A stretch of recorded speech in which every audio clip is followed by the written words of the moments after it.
अब जो हम लोग चैप्टर शुरू करने वाले हैं वो है पार्टनरशिप या साझेदारी, उस पर बेस्ड रहेगा पूरा का पूरा।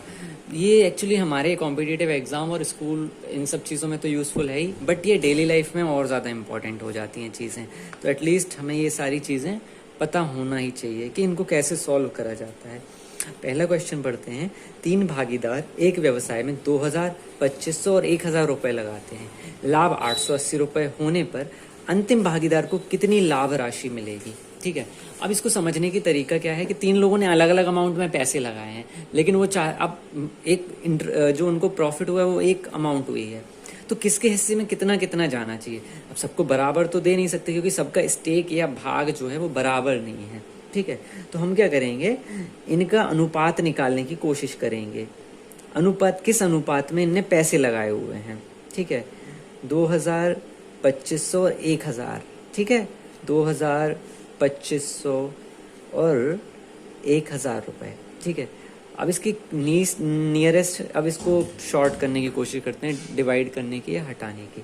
ठीक है, चलो मान लो इसको हम 100 से ही कम करते हैं, तो ये बचेगा 20, 25 और 10। अभी ये और 5 से कम, 5 से डिवाइड करके देखते हैं तो 4, 5 और 2, ये हो गया इसका अनुपात। तो ये निकल के आ गया कि इनने इस रेशो में अपने पैसे लगाए हुए हैं।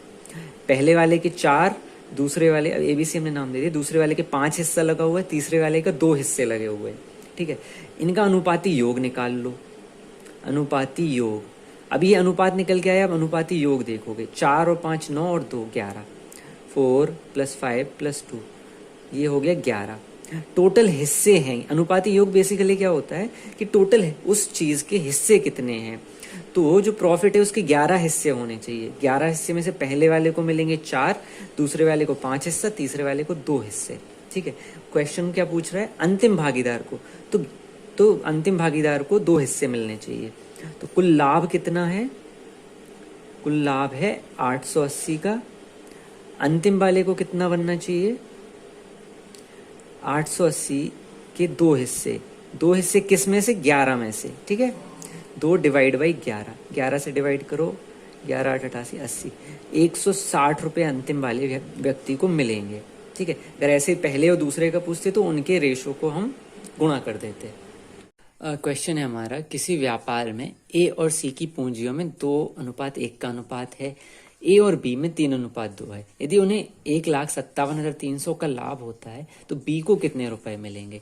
देखो, A और C का लिख लिया हमने 2 और 1, B और A का है हमारा 3 और 2, 3 और 2। अब इसको बैलेंस करने के लिए ना, 2 है तो इसके बगल में 2 लिख दो, ये 3 है तो यहाँ 3 लिख दो, इनको कर लो मल्टीप्लाई। तो 2 का 2 ये 4, 2 का 3 6 और 3, ये इनका अनुपात निकल के आ गया।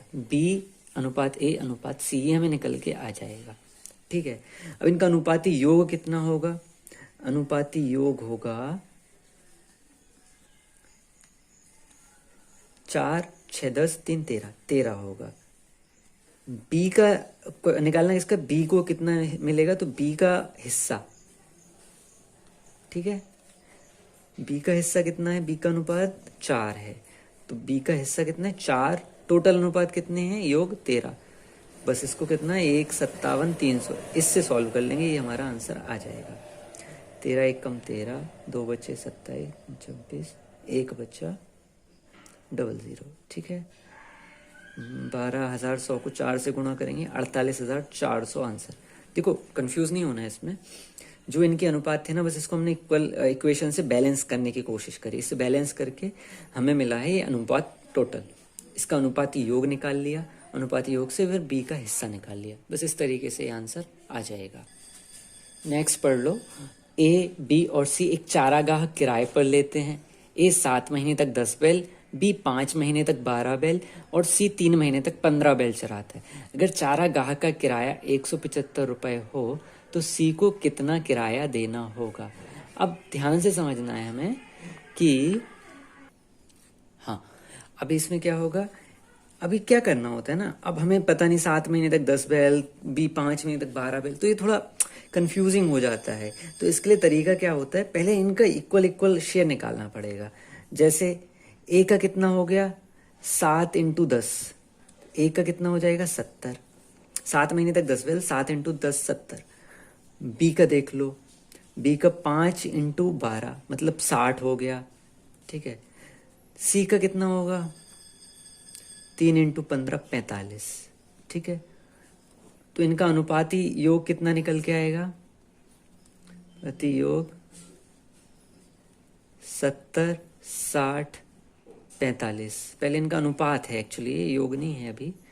इसको 5 से डिवाइड कर सकते हैं तो ये निकल के आ जाएगा, 5 से गया तो 14 12 9, ठीक है। ये इनका भी आ जाएगा, 14 और 12 26 और 9 35। ये अनुपाती योग आएगा इसका, ठीक है। अनुपाती योग के लिए क्या होगा, 35 हो गया, ठीक है। अब सी का हिस्सा कितना है, सी का हिस्सा है 9/35। तो सी का किराया कितना आ जाएगा निकल कर, क्योंकि सी का हिस्सा है इसमें 9/35। टोटल कितना किराया बन रहा है, 175। 35 से कर दो 75, 35 पंचे और 45 आंसर आ जाएगा, ठीक है। हाँ, रमेश और मुकेश ने 6 लाख और 8 लाख रुपए लगाकर व्यापार शुरू किया। 6 महीने बाद 4 लाख और डाल दिए रमेश ने, लेकिन 9 महीने बाद मुकेश ने 2 लाख वापस ले लिए। अब वर्ष के अंत में 9,30,000 का लाभ हुआ। प्रत्येक का लाभांश निकालने, मतलब दोनों का कितना कितना प्रॉफिट मिलना चाहिए, उनका रेशो।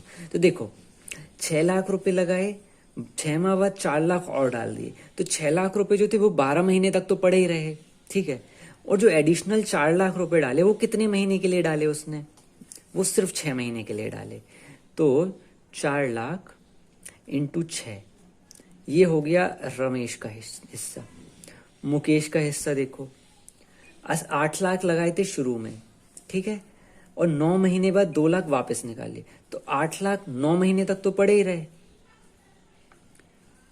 प्लस अब 2 लाख निकाल लिए उसने, तो कितने बचे, 6 लाख बचे। अब 6 लाख कितने महीने तक के लिए रहेंगे, 3 महीने तक के लिए। 8 लाख, सॉरी थोड़ा सा वीडियो हिल गया, मैं इसको नीचे लिख देता हूँ। 8 लाख हमारे रहेंगे 9 महीने तक, प्लस अब 3 महीने बचे ना, 3 में 2 लाख निकल चुके हैं, तो 6 लाख रुपए बचे, ये रहे 3 महीने तक। ये अनुपात हो गया, जोड़ लो, 6 12 48। अब जीरो सब भूल जाओ, अपन सिंपल सॉल्व कर लेते हैं। 48 और 4 6 24, सॉरी 6 12 72 होगा, नॉट 48, सॉरी 24। और ये अनुपात में 8 9 72 और 6 3 18, 72 और 18, ये हो गए 90। तो ये हो गया 96, ये हो गए 90। 6 से डिवाइड कर लो, 16:15, ये इसका रेशो आ गया। अनुपाती योग कितना होगा, 31।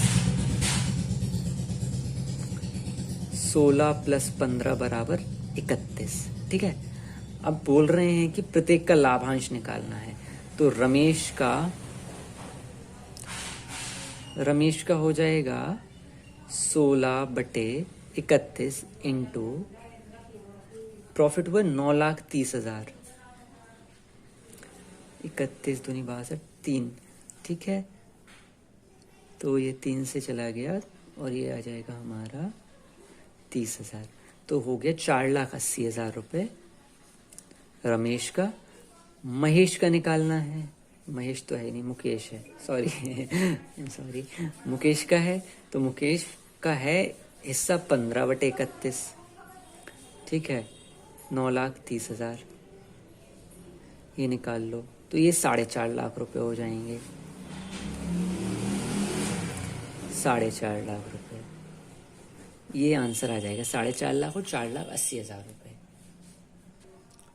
नेक्स्ट क्वेश्चन है हमारा, 3 व्यक्ति क्रमशः 1,500, 1,800 और 2,100 रुपए अलग अलग टाइम के लिए लगाकर प्राप्त कुल लाभ को बराबर बराबर बांटते हैं। बताइए किस अनुपात में उनकी पूंजियां लगी रहीं। देखो अनुपात की बात है, हमारे पास कुछ और डेटा नहीं है, सिर्फ हमारे पास नंबर्स हैं, 1,500, 1,800 और 2,100। कुछ मत करो, सिंपली इनको डिवाइड कर दो 1 से। 1/1500 इसी को अनुपात मान लो, 1/1800, 1/2100, ठीक है। डबल जीरोस का कोई यूज नहीं है, हटा दो इनको, ठीक है ना। 1/15, 1/18, 1/21। अभी और इसको 3 से सिंप्लीफाई कर दो, 1/5, 1/6, 1/7, ठीक है। अब क्या करोगे, अभी इससे भी बात नहीं बनेगी, अब इनका क्या कर दो, एलसीएम लोगे ना, तो 210 मान के चलो, ठीक है, 5 210, इनको इक्वलाइज करने के लिए ना, 210 ठीक है, गुणा करा है हमने 210 से तीनों का, 42 35 18 हाँ 30, बस यही हमारा आंसर हो जाएगा, 42:35:30, ये हमारा आंसर हो जाएगा। ये और देख लो, सिंप्लीफाई हो सकता है, नहीं हो पाएगा, ठीक है, यही हमारा आंसर हो जाएगा। तो कोशिश तो करिए कि समझ में आए, अगर नहीं आया हो तो अभी इसको और अभी तो ट्राई किया बेसिक लेवल से, फ्यूचर में और भी बेटर तरीके से हम लोग ट्राई करेंगे कि और अच्छे से चीज़ें क्लियर